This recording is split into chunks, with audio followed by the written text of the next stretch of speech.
কুল হুয়াল্লাহু আহাদ। ও পয়গম্বর, আপনি তাদের প্রশ্নের জবাব দিয়ে দেন আল্লাহু আহাদ, আল্লাহ হলেন একজন, আল্লাহ সর্বদিক থেকে একজন, আল্লাহর কোনো সাথী সঙ্গী নাই, আল্লাহর সাথে কাউকে শরীক করা যাবে না। দুই নম্বর প্রশ্ন করেছিল মুহাম্মদ, তোমার আল্লাহর সাহায্যকারী আছেনি? তোমার আল্লাহর কোনো সাহায্য লাগেনি? আল্লাহ পাক রব্বুল আলামিন দুই নম্বর প্রশ্নের জবাব দিয়ে দিলেন আল্লাহুস সামাদ, আল্লাহর কোনো সাহায্যকারী নাই, আল্লাহর সাহায্যের প্রয়োজন হয় না। আল্লাহ পাক রব্বুল আলামিন তিনি হলেন তিনি হলেন অমুখাপেক্ষী। দুনিয়ার যা কিছু আছে, দুনিয়ায় যা কিছু দেখি আমরা সবাই হলাম আল্লাহর মুখাপেক্ষী। দুনিয়ার সব কিছু আল্লাহ পাকের মুখাপেক্ষী, কিন্তু একমাত্র আল্লাহ তিনি হলেন অমুখাপেক্ষী।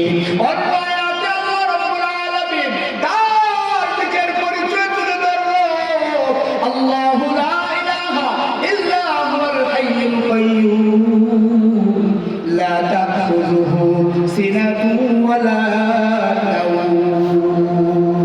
আল্লাহ পাক রব্বুল আলামিন বলেন, আমি আল্লাহ এমন আল্লাহ যার কোনো ইলাহ নাই, যার কোনো উপাস্য নাই, যার কোনো সাহায্যকারী নাই। আমি আল্লাহ হলাম চিরঞ্জীব, আমি আল্লাহ হলাম চিরঞ্জীব, আমি আল্লাহ হলাম স্থায়ী, আমি আল্লাহর কোনো ভয় নাই, এবং আমি আল্লাহ ঘুমাই না, আমি আল্লাহ কখনো তন্দ্র যাই না।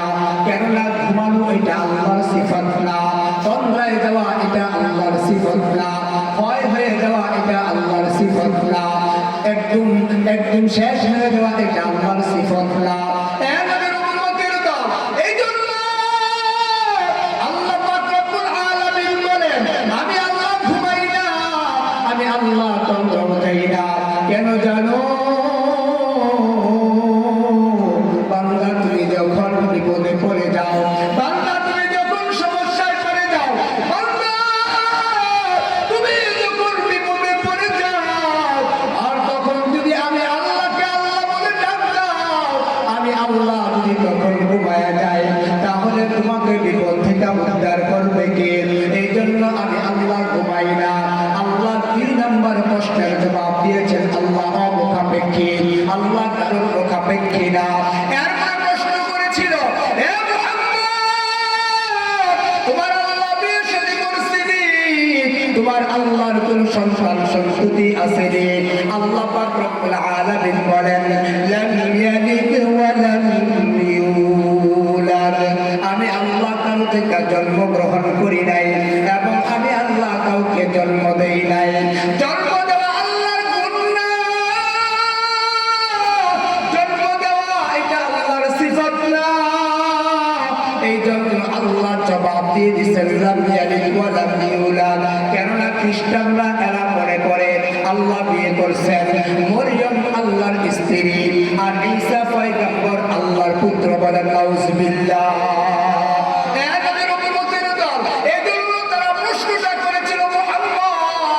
তোমার আল্লাহ বিয়ে শাদী করছেনি, সন্তান সন্ততি আসেনি?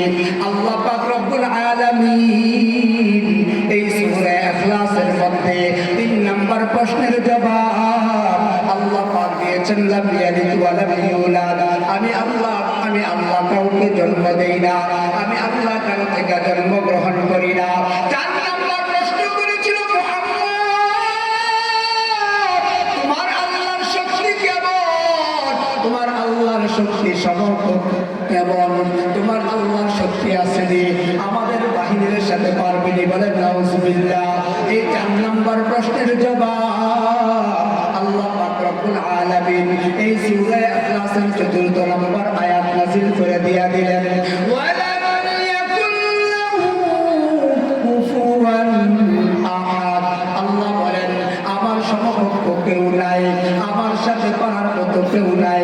আমি আল্লাহ হলাম ইন্নাল্লাহা আলা কুল্লি শাইইন কাদির, আমি আল্লাহ সব ক্ষমতার মালিক, আমি আল্লাহ সব কিছুর মালিক।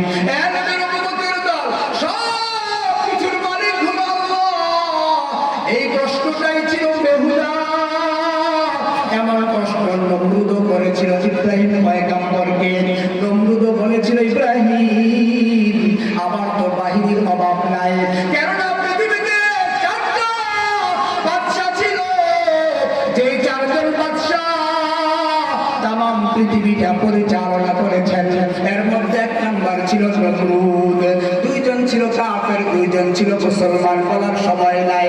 এরকম নমরুদ ইব্রাহিমকে প্রশ্ন করেছিল, এই ইব্রাহিম, আমি পৃথিবীর মালিক, আমি পুরা পৃথিবীর বাদশাহ, কাজে আমার সাথে তোমার আল্লাহ পারবিনি? বলেন নাউজুবিল্লাহ। লম্বা ইতিহাস বলার সময় নাই। আল্লাহ পাক রব্বুল আলামিন নমরুদকে এমন শায়েস্তা করেছিল, জুতা পিটা করতে করতে দুনিয়া থেকে লাঞ্ছিত করে